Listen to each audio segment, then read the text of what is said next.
ሰላም እንደምናላችሁ የተከበራችሁ አድማጭ ተመልካቾቻችን እንኳን ወደ ቻናላችሁ በድጋሚ በሰላም መጣችሁ። በዚህ የመረጃ ጊዜያችን ስለ ተወዳጁ አርቲስት ነጻነት ወርቅነህ አሟሟት ጋር በተያያዘ አዳዲስ መረጃዎች እየወጡ ይገኛሉ። በዛሬው ዕለት የወጣው መረጃም የብዙዎችን ቀልብ ስቧል። በተለይም ደግሞ ስለ ነጻነት ወርቅነህ አሟሟት አዳዲስ ጥርጣሬዎች በስፋት እየተሰራጩ ነበረ። ይህን ሁሉ የሚያጠራ ከፖሊስ አንድ መግለጫ ወጥቷል።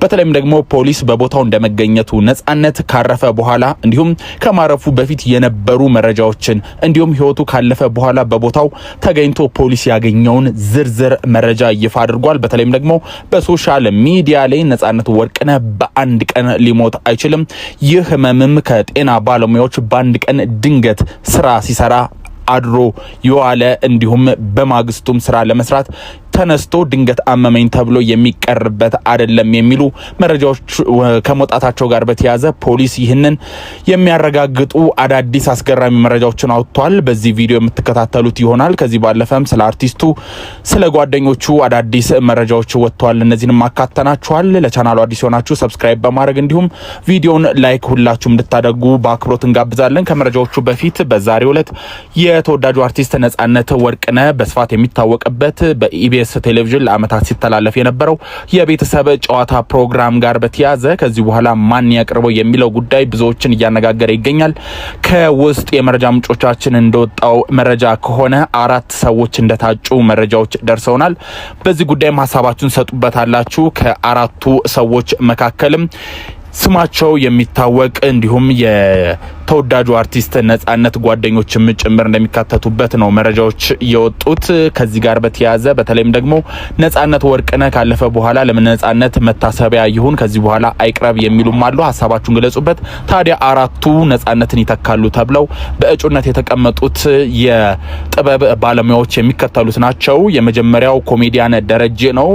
ብዙዎቹ ጓደኞቹ ቢሆኑም ደረጀ ደግሞ ኮሜዲያን ደረጀ የነጻነት የቅርብ ወዳጅ እንደሆነ የሚታወቅ ነው። ሌላኛው ደግሞ ካሳሁን ፍስሐ ወይም ማንዴላ ነው። በብዙ የኢትዮጵያ ፊልሞች የሚታወቀውና በብዙ በብቃቱ የሚመሰከርለት በተጫዋችነቱ የሚመሰከርለት ካሳሁን ፍስሐ ማንዴላ ነው። ሌላኛው ደግሞ አለማየሁ ታደሰ ሲሆን በተለያዩ ቲያትሮችና በኢትዮጵያ የፊልም ኢንዱስትሪ ትልቅ ሚና ያለው ትልቅ አንጋፋ የጥበብ ሰው ነው። እሱም እንግዲህ እጩ ሆኗል። እንዲሁም የመጨረሻው እጩ አለምሰገድ ነው። አለምሰገድም እንዲሁም በተለያዩ በተለይም ደግሞ የኮሜዲ ስራዎቹ የሚታወቅ ነው። የኮሜዲ ፊልሞች ማለት ነው። በርካታ ትላልቅ የኢትዮጵያ ፊልሞች ላይም እንዲሁ የጥበብ ስራውን ሰርቷል። ታዲያ ከነዚህ 4 ግለሰቦች ማን በብቃት እንደ ነጻነት ባይሆንም እንኳን ነጻነት ከፍ ያደረገውን የቤተሰብ ጨዋታ ኦዲየንሱ ወይም ተመልካቹን ይዘው ይዘልቃሉ የሚለውን ሀሳባችሁን ስጡበት። ወይም የቤተሰብ ጨዋታን ማንንም ማቅረብ የለበትም የሚልም ከሆነ ሀሳባችሁን እንዲሁ እንድሰጡበት በአክብሮት እንጋብዛለን።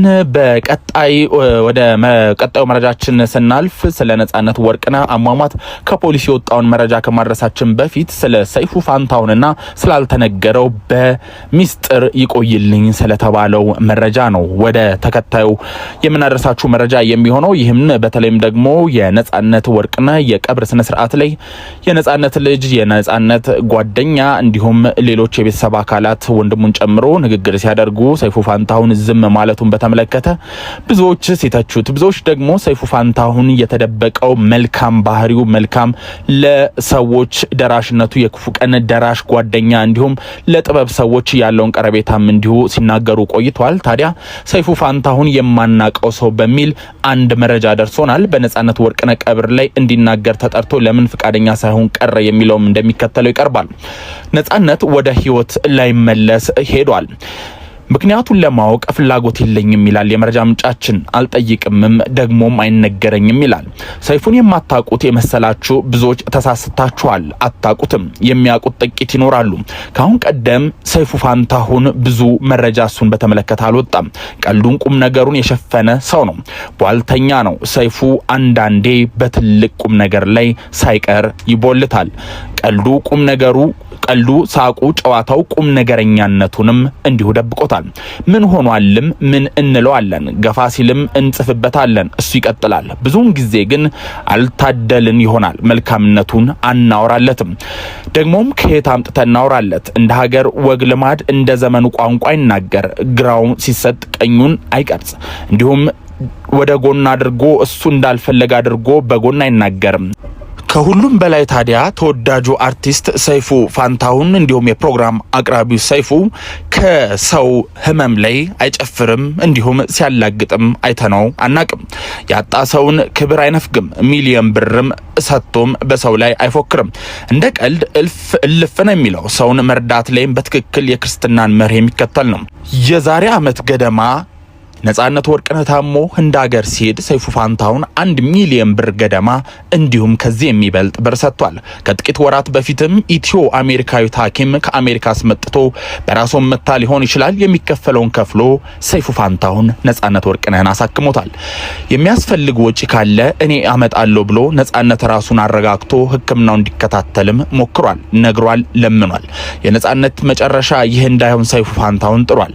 ሰይፉ ብቻ ሳይሆን ሌሎች ጥቂት ሰዎችም እገሌና እገሌ የማይባሉ ስማቸው የማይጠቀሱ ሰዎችም ነጻነት ወደ ህይወት እንዲመለስ ለልጆቹ መኖሩ እንዲቀጥል ህዝብም እንዲህ እንዳይሰበር ለማድረግ የጣሩ ነበሩ። እነዚያ ሰዎች ዛሬ በቀብሩ ፊት ላይ የሉም። እንዳይሆኑ ተከልክለው አይመስለኝም። እንዲሆን የፈለጉት ባለመሆኑ ልባቸው ተሰብሮ ይመስለኛል። ቁጭት ይኖርባቸዋል። ጸጸት ግን ሌሎች ጋር እንጂ እነሱ ጋር የለም። ሰይፉ ፋንታሁንን ወደ መድረክ አስወጥቶ ያላናገረው ይህ ቁጭት ይመስለኛል። ልፋቱ መና መቅረቱ እንዲሁም ያሰበው አለመሆኑ ይሆናል፣ ወይም ደግሞ ሌላ ይሆናል። ብቻ ሰይፉ ፋንታሁንና ሌሎች ጥቂት ወዳጆቹ ዛሬ የነጻነት ወርቅነህ ቀብር እንዳይሆን የቻለውን ያህል ከዛም ማለፍ ብሎ አድርጓል ይላል።